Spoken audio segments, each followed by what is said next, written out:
G'day legends, I hope you're all amazing. We have the Boss GX-700 on the bench today. It's a single space rack effects processor and preamp.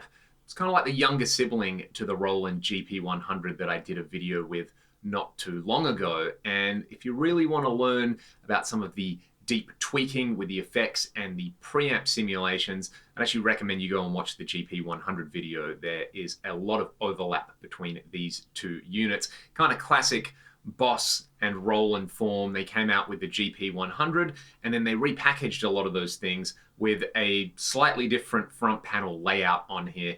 I'll immediately say that I don't think the GX700 is quite as deep as the GP100 when it comes to what you can do with, say, multiple expression pedals and real-time sort of effect parameter changes as well as the outputs. This, however, is pretty cool because you could use this in essentially 4-cable method with your amp. So this feels more like an evolution of the Roland GP8 as an effects processor. There is the preamp stuff in there though, which is pretty cool. So yeah, I'm going to explain it as I go along. We're going to start off. I'm using the JC120 preamp mode with the JC120 speaker. I'm going to turn the chorus and the reverb off over here. This is a lot easier to navigate than the GP100 because you have these dedicated little buttons for each effect. And I should mention that the overdrive and maybe some other functions, I think it's at least the overdrive, are actually analog on this. So that's kind of cool.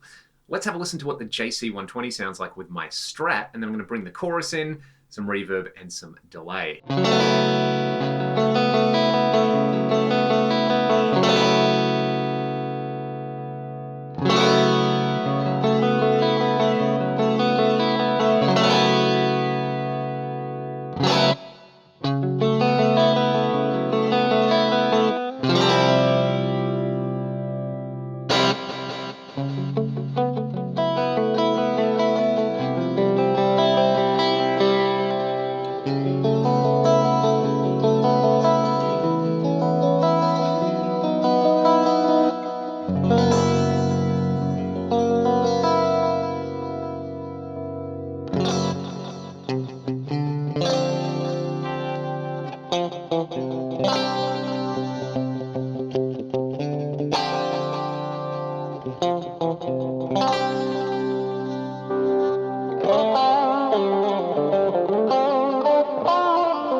So that's a pretty sweet 80s style clean sound on there. The GP100 really excelled with that kind of thing, and the JC120 mode on here sounds pretty much identical to it right there. So if you just needed a single space rack preamp to do that sound, this is a really cheap way to get into the game. I'll just move over to the other preset that I kind of tweaked here. So this is using the Boogie preamp with a Boogie speaker sim on here. I've got chorus and reverb, kicking some delay and some modulation, and maybe the overdrive is already on. I'm going to bypass that, but I'll bring it in. Check it out.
it is pretty easy to navigate around on here. There is just a little bit of menu diving. You know, if I wanted to tweak, say, the EQ on here, I can hit the EQ, then I can turn the effect on, then I have to use this parameter button, and I can get into the low gain, the mid frequency, the mid gain, the mid Q, all of these things. Let's say I want to just add, say, a little bit of high gain over here. I want to pull out some mid range, you know, just to make it a little bit chunkier.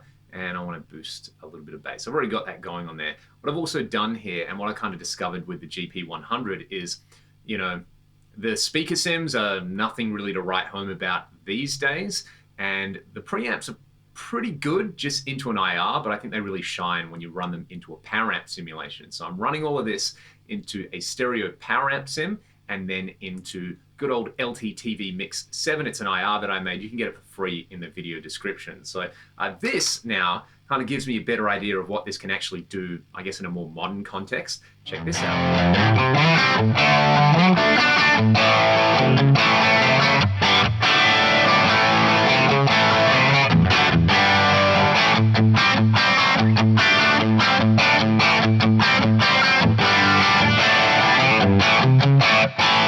You want to hear more of the preamp simulations in depth, go and check out my GP100 video. I went through a lot more of those there. Needless to say, you can get them to sound pretty decent. I don't think they really stack up to any of the modern offerings from most modelers, but the appeal of this, I think, isn't so much the preamp stuff. It's having a collection of boss effects in a single space rack. So I'm going to use my axe effects for the amp and cab tones. I've currently got this connected in a loop after the amp and cab. So I'll let you hear some of the time-based effects now.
enjoyed that, just using it in front of an amp and cab sim right there.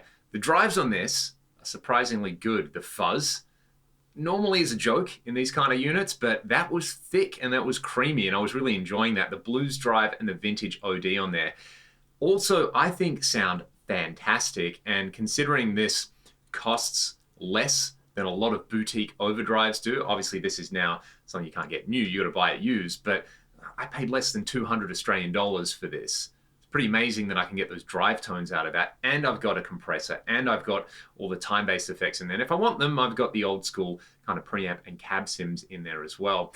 One thing that I have found with this particular unit is, you probably heard, twisted a few knobs and there was some kind of clicks and a little bit of noise and things like that. I think it works best plugging your guitar straight in and then just running it into an amp, or in this case, an amp sim. I'm using my Axe effects there, versus running it in the loop. It's pretty noisy in the loop, but there's some really usable tones in there. Comparing it quickly to the GP100, I think I kind of like the extra depth you can get out of the GP100 when it comes to tweaking certain effects like the reverb and delay in there. The tap delay in the GP100 is just absolutely amazing. This can get pretty close. You've got 3 different delay taps in there on the standard delay mode. The reverbs are really usable. The tremolo and panner on there are nice. There's options like the kind of delay high cut in there and delay high frequency damping, which I really like. There's a high cut and a low cut in the reverb, for instance. So this is kind of like pro level stuff that you've got inside this unit. The other unit by Boss that I would compare this to is the half rack space SE70. They did another one called the GX-700, which is a full rack space and it's blue. This is kind of interesting compared to the SE70 because, the SE70 to me has a lot of unique features on there. There's the like 3-voice chorus on there. There's some of the sort of mega tap delays on there, like lots and lots of delay taps. The reverbs on that are great. It's a half rack space unit as well. I would probably say that between this and the SE70, I'd reach for the SE70, but this is easier to use and there are some kind of charming tones in there, and you've got the analog drives in there. This to me is just such a typical Boss product where rather than be, a Mark II version of the GP100, kind of takes a few features, like some good features and some bad features, and then adds some other features, like some good features and some not so great features. So you don't have like 100% overlap between them. You don't have 100% overlap between this and the SE70 or the GX-700. There's just some sort of weird stuff missing, and Boss still do this. Like the GT1000 doesn't have a Boss Dimension chorus mode. That's one of the most iconic Boss roll-in effects of all time. Why isn't it in there? And well, you can kind of see they have been doing this forever. I don't know, this might be the one for you. Honestly, I think if I was going to recommend a single space rack unit to somebody who doesn't know much about rack gear, but they're familiar with Boss pedals or Boss multi-effects units, you're actually going to get on with this one pretty well, I think, as opposed to something like the aforementioned Lexicon or TC. It's not my favorite sounding unit, but it's pretty charming. I think I would still grab the SE70, like I said earlier, and then probably the GP100. But then this was not a letdown or a disappointment for what I paid for it. I feel like I've just said the same thing 4 or 5 times over. This is a pretty decent unit. I give it a solid 6.5 to 7 out of 10. Might give the SE70 like a 9 out of 10 because I really like that, and the GP100 an 8 out of 10. Let me know your thoughts anyway in the comment section below. There are plenty of usable tones in here. Honestly, if you can't make the drives and time-based effects in this sound pretty decent, well, the problem probably lies somewhere else. I'm going to play you all out with this little patch that I had going on here with the auto wire and some chorus. I'm just going to turn all the effects on because, that's what you can do with these. Let me know your thoughts in the comment section below. Thanks for watching. A big shout out to all of my amazing patrons over at Patreon who make these videos possible. Check the video description if you want to learn more about that or hear some of my music. I hope you all have a great day. Cheers.